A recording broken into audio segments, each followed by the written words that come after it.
আমি এবার সরাসরি চলে যাব আর কে শ্রীবাস্তবের কাছে। স্যার, স্ট্রং অ্যাকশন বলতে কি হতে পারে? আমরা এয়ার স্ট্রাইক দেখেছি, আমরা সার্জিক্যাল স্ট্রাইক দেখেছি। এই ঘটনাগুলো মানে 2014 পর থেকে যা যা আমরা দেখতে পেলাম, 19 সালে যা আমরা দেখতে পেলাম, মানে মোদি গভর্নমেন্ট আসার পর থেকে ভারতীয়রা অনেক বেশি করে এই সার্জিক্যাল স্ট্রাইক, এয়ার স্ট্রাইক এই কথাগুলোর সঙ্গে পরিচিত হয়েছে। আমার কথা হচ্ছে যে এরপর স্ট্রং অ্যাকশন কি হবে? ভারত তো চুপ করে থাকবে না, আর যদি চুপ করে না থাকে তাহলে ভারতের অ্যাকশন কি হতে চলেছে? বহুত সুন্দর, ভালো কোয়েশ্চেন করেছেন আপনি। আমি তো বললাম আপনাকে আগে, আমি এক্সাম্পলটা দিব আপনার। 1999-এ কার্গিল যুদ্ধ টাইমে সেম টাইপ অফ ডিলেমা ইন্ডিয়ার কাছে ছিল কি আমরা অ্যাটাক করব কি করব না। আপনাকে এখন বলে দিই, পাকিস্তানের সঙ্গে আমরা 3 রকমের অ্যাকচুয়ালি বাউন্ডারি শেয়ার করি। একটা ইন্টারন্যাশনাল বর্ডার আছে, যেটা আপনার গুজরাট থেকে আমাদের কাশ্মীরের উপত্যকা আছে, তারপরে লাইন অফ কন্ট্রোল আছে, রাইট, আর তারপরে এজিপিএল আছে, অ্যাকচুয়াল গ্রাউন্ড পজিশন লাইন, আপনি জান এটা। তারপর একটা সাকসাম ভ্যালি আছে, যেটা পাকিস্তান ইলিগলি চায়নাকে সারেন্ডার করেছে, ওটা আমাদের মাটি। তো এই পাকিস্তানের সঙ্গে যখন আমরা বর্ডারের কথা বলছি, এটা 3 আর একজন সাকসাম ভ্যালির কথা আমরা বলছি, জানেন তো। আমরা 99-এ যখন কার্গিল যুদ্ধ হয়েছিল, ও সময় আমাদের এই ডিলেমা ছিল কি আমরা নিউক্লিয়ার আমরা কত দূর যেতে পারি পাকিস্তানের ভেতরে। অনেকগুলো ডিপ্লোম্যাটিক লোক বললো পাকিস্তান ইজ এ রোগ স্টেট, নিউক্লিয়ার হবে, রাইট, নাম্বার 1। নাম্বার 2, সেম 2008 যখন মুম্বাইতে এরকম similar type of situation develop হয়েছিল, তখনও বলা হয়েছিল যে okay we are nuclear state, ওরাও নিউক্লিয়ার স্টেট কি হবে, রাইট। এখন ইসরায়েল মতন ছোট্ট দেশ, ইরান যারা নিউক্লিয়ার এখন ডেভেলপ করছে, ওদের তো সেন্ট্রিফিউজ গিয়ে মেরে আসলো। আমি তো বলবো আজকে কনসিডার দিস, ওদের যে কাহুটাতে আপনার নিউক্লিয়ার ইনস্টলেশন আছে, ওদের চাগাই হিলসে যেটা আন্ডারগ্রাউন্ড বাংকার আছে, ওর মধ্যে প্রিএম্পটিভ স্ট্রাইক করে ওদের নিউক্লিয়ার ফ্যাসিলিটিটা শেষ করে দাও। এইটাই আমার মনে হয়। ওটা নিউক্লিয়ার ফ্যাসিলিটি শেষ করে দিলে আজকে পাকিস্তানের 10 প্রজন্মর ওদের ক্ষমতা হবে না আর কথা বলার জন্য, রাইট। ওরা নিজেই ভেঙে পড়বে, নিজে বেটেই ভেঙে পড়বে। তাহলে আমি যে ইসরায়েল থেকে আমি আপনাকে কোট করে বলছি, ভয় করো না, ভয় করবো না আমরা। ওদের নিউক্লিয়ার ফ্যাসিলিটি আমাদের কাছে পুরো যদি ইন্টেলিজেন্স থাকে, ওদেরকে ধ্বংস করে দেওয়া আমাদের প্রথম কাজ হওয়া উচিত। এইটাই আমরা চাই, এটাই স্ট্র্যাটেজিক। আর আমাদের 10 generation they will remember this government for the 56 inch that আমরা পাকিস্তানের যে সো কল্ড নিউক্লিয়ার ইনস্টলেশন শেষ করে দিলাম। তারপর আমাদের ওদের সঙ্গে আলোচনা হবে যে চলে।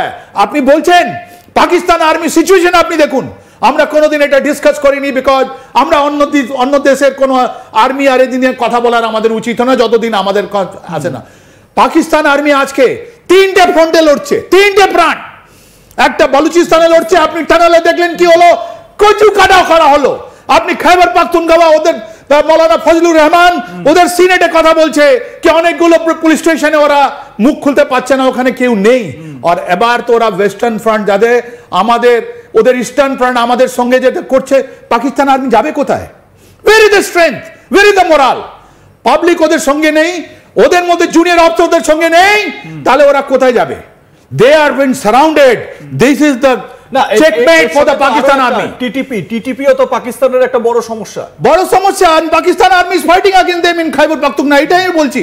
3টে ফ্রন্ট খুলে নিয়েছে, একটা খুলেছে বলুচিস্তানে, একটা খুলেছে টিটিপি আপনার খাইবার পাখতুনখোয়া ডুরান্ড লাইনে।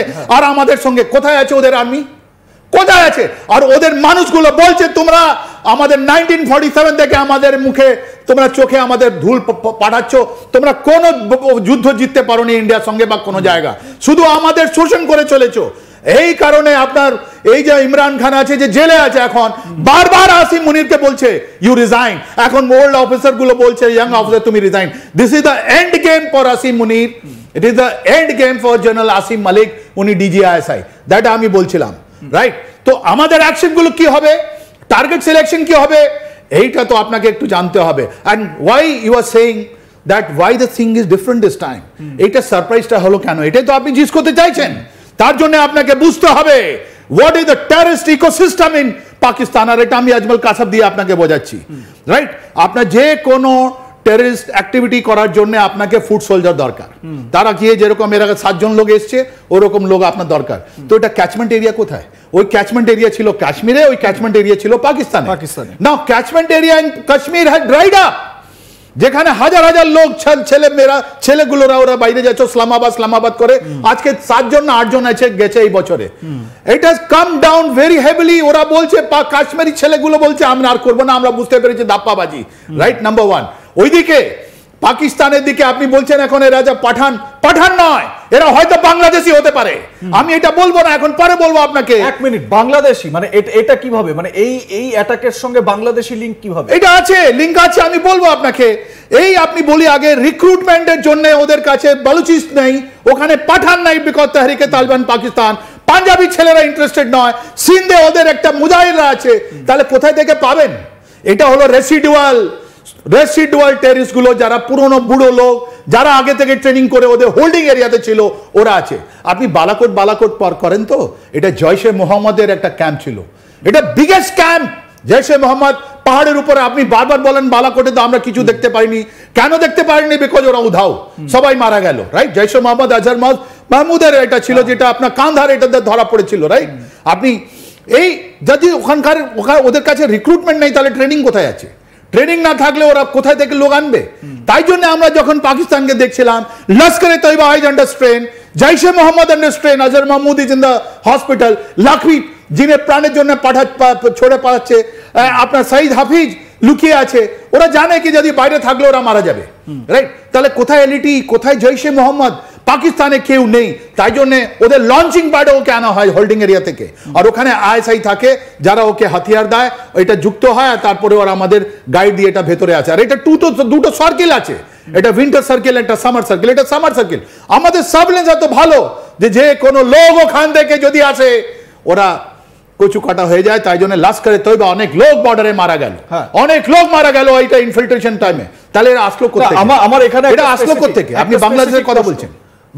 আমি বাংলাদেশের কথাটা নিয়ে আরো বিস্তারিত আলোচনায় আসবো। সেটা হচ্ছে গিয়ে এই যে যারা পাকিস্তান থেকে এখানে অনুপ্রবেশ করে এত বড় একটা কাণ্ড ঘটিয়ে তারা চলে গেল, তার মানে বর্ডার এরিয়ায় তো লঞ্চিং প্যাডগুলো অ্যাক্টিভ রয়েছে, অ্যাক্টিভ করে রেখেছে, এবং বহু প্রাক্তন সেনাকর্তা, ডিফেন্স এক্সপার্ট তারা বলছেন যে এখনো ওই এলাকায় পাকিস্তানে যেই টেররিস্ট লঞ্চ প্যাডগুলোতে সেখানে নাকি 150-200 জঙ্গি তারা একেবারে মজুত রয়েছে।